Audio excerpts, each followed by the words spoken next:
das coisas que Deus quer, e Ele priva de mim e de você a obediência. É a única coisa que Ele disse para Adão: coma de tudo, Adão, se desfrute de tudo. Só não coma dessa árvore. Vamos lá. Quantas frutas existem comestíveis no mundo? Não tem como a gente numerar neste momento.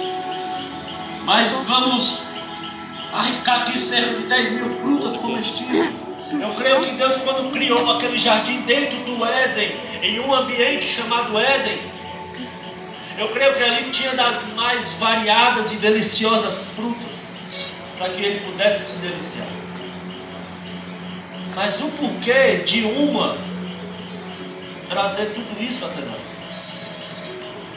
Porque nós, querido, muitas das vezes, e na maioria das vezes, nós sempre queremos ser Deus.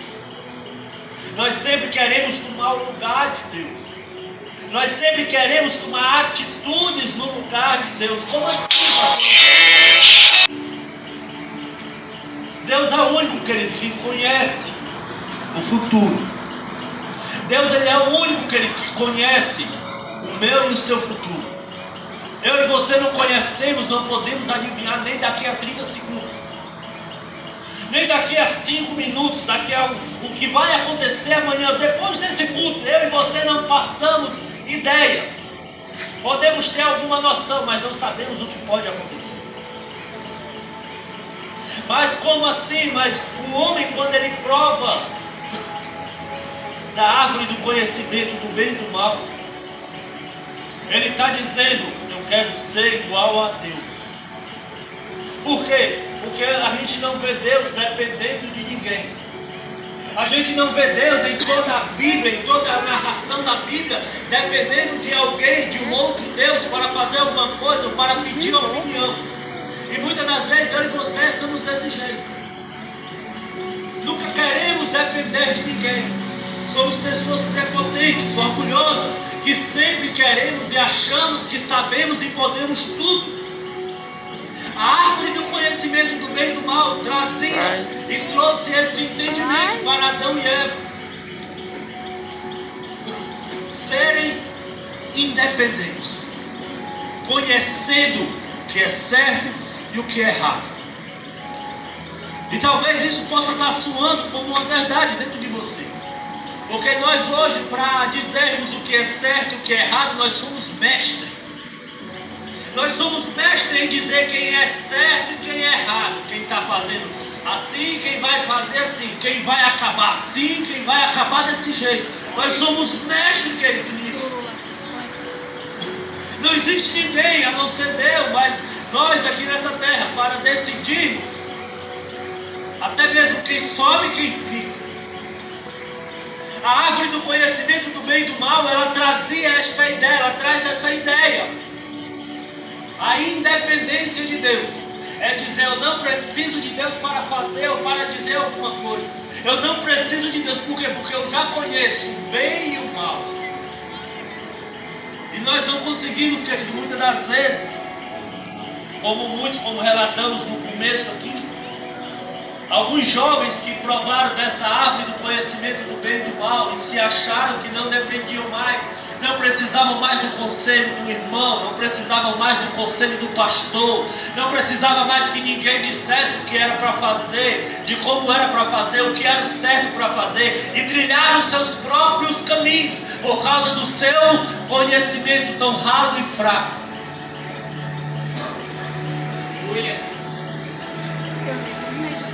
E vemos o que se tornou em que se acabou-se.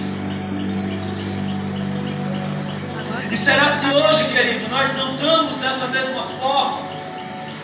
Eu quis trazer essa mensagem para você hoje, para nós entendermos. Cagou? Não. Vai fechar a porta. Que nós sempre dependeremos de Deus. Eu e você, em toda a nossa vida, sempre iremos depender de Deus. Não importa se você vai ser rico, Não importa se você vai fazer uma faculdade, se você vai fazer um mestrado, se você vai fazer um bacharel, seja o que for, não importa, você sempre vai necessitar e precisar de Deus. A minha e a sua vida, querido, sempre ela vai ter que andar debaixo da obediência de Deus. Por quê? Porque quando nós vemos a desobediência ocorrendo e acontecendo em Gênesis capítulo 3, nós vemos toda a tragédia e trajetória que o pecado ele trilhou até os dias de hoje.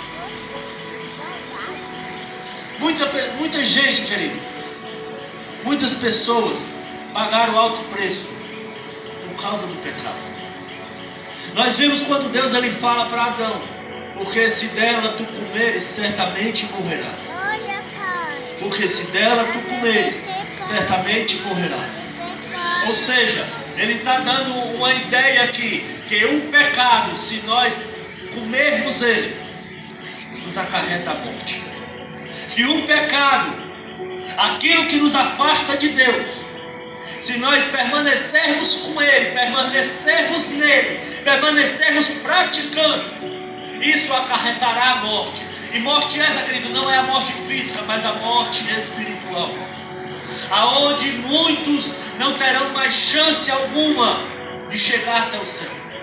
Aonde muitos que eu e você até mesmo conhecemos e já partiram na desobediência, não terão mais chance alguma. Nós vemos um relato de um homem, se não me falha a memória, em Lucas capítulo 15, o rico e Lázaro, é isso? Lucas 15, Lucas 16? Lucas 15, de um homem que ele desce até o Hades, um homem que só é conhecido como um homem rico, e do Hades ele avista um mendigo no seio de Abraão, no paraíso, e ele pede socorro, ele pede pelo menos um dedo d'água para refrescar a sua língua, para refrescar a sua garganta, e não tem nenhum refrescância. Querido, a desobediência a Deus, ela acarreta, querido, não só em tragédias na sua vida, mas em todos os que lhe rodeiam. Quantas famílias, querido, não estão hoje sofrendo por não terem mais os seus parentes, por não terem mais os seus filhos? Mães e pais que estão na igreja, que viveram o tempo todo na igreja, e os seus filhos carregando para a igreja, mas quando chegam à adolescência, preferem sempre o amiguinho de fora, preferem sempre o conselho do amiguinho lá de fora, do amiguinho do Facebook, do amiguinho do WhatsApp, e preferem provar da desobediência, preferem provar do conhecimento da droga, do conhecimento do mal, e desobedecem no princípio de tudo, que é a desobediência a Deus, e o segundo deles, que é a obediência a pai e mãe. Quando nós, querido, provamos dessa árvore, quando nós decidimos provarmos a árvore do conhecimento do bem e do mal, a qual acarreta o pecado, a qual acarreta a morte, nós estamos dizendo: eu sou Deus igual a ti, eu não preciso de ti, porque eu já conheço o que é bem e o que é mal. Deus ele nos dá uma opção maravilhosa em vivermos o tempo todo na dependência dele. Mas nós sempre preferimos, querido, estarmos em nossa própria dependência.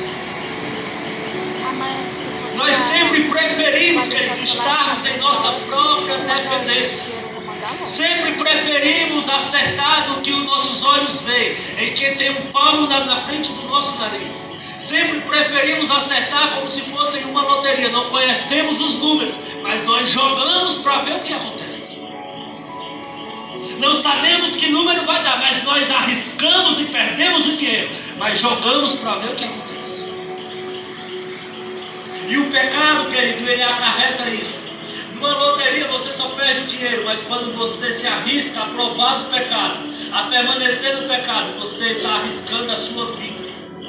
Você está arriscando a sua salvação.